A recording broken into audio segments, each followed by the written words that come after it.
Bonjour madame, bonjour monsieur, merci de nous recevoir chez vous et bienvenue à vous. Bienvenue sur Faso Post TV, la chaîne des idées révolutionnaires. Aujourd'hui, nous avons l'opportunité de recevoir un spécialiste, analyste en politique, monsieur So Amadou, qui va nous analyser la situation qui se passe actuellement au niveau du Mali. Nous venons bien sûr d'avoir des informations selon lesquelles un groupe, disons tout simplement de militaires, aurait séquestré ou disons tout simplement pris le Premier ministre ainsi que le président Ibrahim Boubacar Keïta. Bonsoir monsieur Sow. Bonsoir. Comment allez-vous? Ça va très bien. Alors, déjà, quelle lecture vous faire de la situation au Mali? Bon, moi je pense que à première vue, nous ne pouvons que déplorer cette situation qui se passe au Mali. Et moi personnellement, ça me surprend pas sur le Mali. C'était prévisible. Ou bien c'était la rue qui allait chercher le président Ibeka au palais, ou bien c'est l'armée qui va se répondre. Donc je trouve que, j'espère que jusque-là, son intégrité physique et l'intégrité de ses proches n'est pas encore touchée. Nous espérons que ça va évoluer. Mais il fallait s'y attendre. Donc pour vous, c'était déjà prévisible?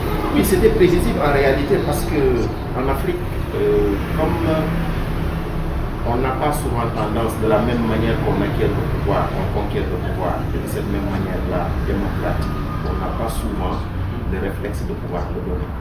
N'est-ce pas? Et comme c'est le peuple qui donne, quand le peuple a besoin ou lui refuse, il arrache. Je pense que c'est ça. Donc le pouvoir, c'est le peuple qui te donne ça. Mais si le peuple a besoin de son pouvoir, il faut le lui retourner. Et la situation, ces 2 ou 3 derniers mois, a démontré que tout le Mali, en fait, veut effectivement un changement. Et le président Ibeka n'a pas suivi. Mais il a été élu, ce ne serait pas intéressant, plutôt normal, constitutionnellement parlant, qu'on attende qu'il finisse calmement son mandat, parce qu'en réalité, le mandat, c'est le peuple qui lui a donné effectivement à travers un vote, à travers une élection qui a été, disons, tout simplement acceptée par tous, par toute la population malienne. Ce ne serait pas intéressant plutôt qu'on laisse le président terminer calmement son mandat et à l'issue maintenant des prochaines élections, ils pourront choisir ce qu'il veut. Nous disons c'est lui qui veut. Non, moi je pense que c'est une compréhension, c'est une lecture. On est en démocratie, il faut attendre les 2 intervalles d'une élection. Ce qui veut dire donc que même entre 2 élections, quand le peuple a faim, les jeunes sont tués, quand ils font des manifestations, il n'y a pas de travail, les écoles ne fonctionnent pas, les hôpitaux ne fonctionnent pas. Bah, mais oui, il faut qu'on attende qu'il y ait une prochaine élection. Moi j'ai peur, d'ici qu'on attende qu'il y ait une prochaine élection, que le Mali n'existe plus. Parce qu'en réalité, ce qu'il y a, c'est qu'il n'y a plus d'État au Mali.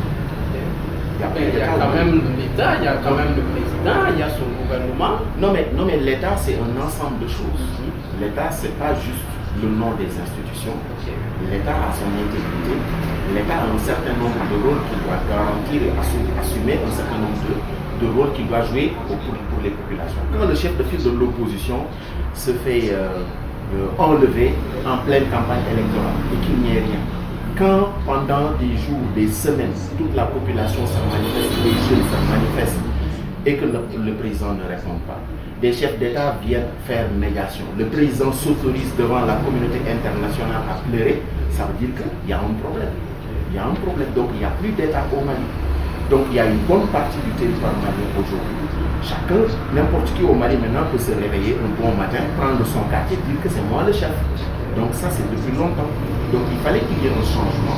Et Ibeka n'a pas eu le réflexe de réunir toutes les populations autour de lui et de pouvoir effectivement faire des changements auxquels les populations s'attendent. Parce que ceux qui sont sortis aujourd'hui, peut-être même qu'il y a une bonne majorité qui n'avait pas voté, peut-être même qu'ils n'avaient pas l'âge, parce que c'est des jeunes en réalité, et c'est des jeunes qui meurent. Donc je pense qu'il fallait véritablement qu'ils soient beaucoup plus ouverts à l'appel du peuple, mais il ne l'a pas fait. Il a voulu s'arc-bouter au pouvoir. Voilà, à ce stade, selon vous, quelle pourrait être l'issue de cette situation? Quelle pourrait être l'issue en fait favorable par rapport à la situation? Bon, actuellement, il n'y a pas d'information sur les dernières nouvelles, il n'y a pas d'information sur la situation. Bon, déjà une précision, en tout cas, selon les dernières informations que nous avons, le président est sain et sauf, son premier ministre également. Il nous reporte bien sûr, selon d'autres collègues et d'autres médias, que personne n'a touché à aucun des cheveux de ces deux personnalités. Ils sont sains et saufs. Pour l'instant, il n'y a effectivement pas de déclaration, mais on attend toujours le corps. Oui, c'est tant mieux si c'est ainsi. Donc, ce qui veut dire donc que ceux qui sont venus le prendre, ce n'est pas des criminels. C'est des gens qui veulent véritablement qu'il y ait un changement. Moi, c'est comme ça que je le pense. Et Dieu qu'on nous évite également après le palais des chefs d'État de la CEDEAO pour venir dire que voilà, ils condamnent ces genres d'actes, alors que pendant que la population meurt, personne ne réagit, personne ne fait rien. Nous osons espérer véritablement qu'il y aura d'abord une revendication de cette action-là et qu'il y aura un interlocuteur fiable en face et qu'on puisse effectivement aller vers une transition au Mali avec les forces publiques. D'accord, du Mali, nous avons fait une petite transition vers le sud pour parler un peu en fait de la Côte d'Ivoire. Ce n'est peut-être pas totalement la même situation, mais on a le président Ado, disons Alassane Dramane Ouattara, qui s'est prononcé pour un troisième mandat, et on a vu la rue également qui a commencé à manifester. On a en fait de part et d'autre opposition, nous avons des personnalités publiques, des artistes, nous avons effectivement un certain nombre de personnes qui commencent à donner de la voix pour dénoncer cette situation. Pourtant, le président lui-même avait dit en mars dernier qu'il ne se présenterait pas. Qu'est-ce que vous pouvez dire par rapport à cela? Bon, moi, si c'était au Sénégal, il a fait du Mao Rondouaré. Vous savez qu'au Sénégal, en 2012, on avait la même situation avec Abdoulaye Wade. Donc, Abdoulaye Wade avait déclaré qu'il ne se présenterait pas. Ensuite, il revient pour dire qu'il allait se présenter. Quand on lui a rappelé, il a dit Mao Rondouaré, c'est-à-dire, en Wolof, c'est-à-dire, j'avais dit, je me t'ai dit. Voilà. Pour moi, pour rien au monde, Alassane Ouattara ne devait se représenter. Dire que le dauphin qu'il avait choisi n'est plus dans la course, paix à son âme, et que c'est à cause de cela qu'il se représente, pour moi c'est manquer de respect, non pas manquer à sa parole, mais manquer de respect même à toutes les populations, pas ivoiriennes mais africaines. Alassane Ouattara, voilà quelqu'un qui pense que, vu ses actes, il est le seul capable de diriger la Côte d'Ivoire, ce qui est faux. Si lui, pendant tout ce temps-là qu'il a été dans l'opposition, pendant tout ce temps-là qu'il a été au pouvoir, il n'a pas été capable de structurer un parti pour qu'il y ait suffisamment de personnes ressources capables, soit de gouverner avec lui, ou bien de l'accompagner quand il va partir, de venir justement de faire la relève. Ça veut dire que c'est un incompétent politiquement. Vous voyez un peu. Donc vous pensez que voilà, bon Koulibaly n'est plus là, donc je n'ai plus quelqu'un pour me remplacer. Pourquoi bon Dieu, les chefs d'État africains veulent-ils que quand ils doivent partir, il faut forcément qu'il y ait un poulain qu'ils ont préparé pour les représenter. Moi je me pose souvent cette question. C'est-à-dire, en Afrique, quand les gens viennent au pouvoir, ils viennent avec des idées, ils viennent avec un idéal, mais une fois qu'ils sont installés sur le fauteuil, je me demande, moi j'aimerais bien, si j'ai la chance d'être reçu par un de ces présidents-là, dans son bureau, je lui demanderai, monsieur le président, de m'autoriser à m'asseoir quelques instants sur son fauteuil pour me rendre compte de ce qui se passe. Parce que visiblement, il y a quelque chose qui se passe sur le fauteuil des chefs d'État africains. Donc Alassane Ouattara a prétendu qu'il est le seul Ivoirien capable de gouverner la Côte d'Ivoire, ce qui est faux. Donc actuellement, c'est des jeunes qui meurent.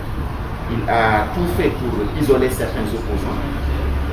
Il veut avoir le chemin libre pour briguer son troisième mandat, dont il avait fait la déclaration qu'il ne voulait pas, mais tout le monde savait qu'effectivement, ce n'est pas quelqu'un qui renoncerait au pouvoir. Maintenant, moi je pense que c'est les populations ivoiriennes qui vont réagir. Aujourd'hui, les jeunes sont en train de se mobiliser. L'opposition, comme d'habitude, elle est en train de traîner. Mais on ne sait pas encore. Ce qui est sûr, c'est que Alassane Ouattara sera candidat. Mais ce qui n'est pas sûr, ce qu'on ne sait pas, c'est la réaction des populations ivoiriennes. Voilà. Et donc je pense qu'on va observer, mais nous allons prier que la situation puisse bien se passer. D'accord, merci bien monsieur Amadou Sow. Je rappelle que nous étions avec un jeune analyste politique. Nous avons fait la situation un peu le tour du Mali à la Côte d'Ivoire. C'est ainsi que s'achève notre revue de presse de ce soir. Nous disons à très bientôt pour une autre édition. Je vous remercie.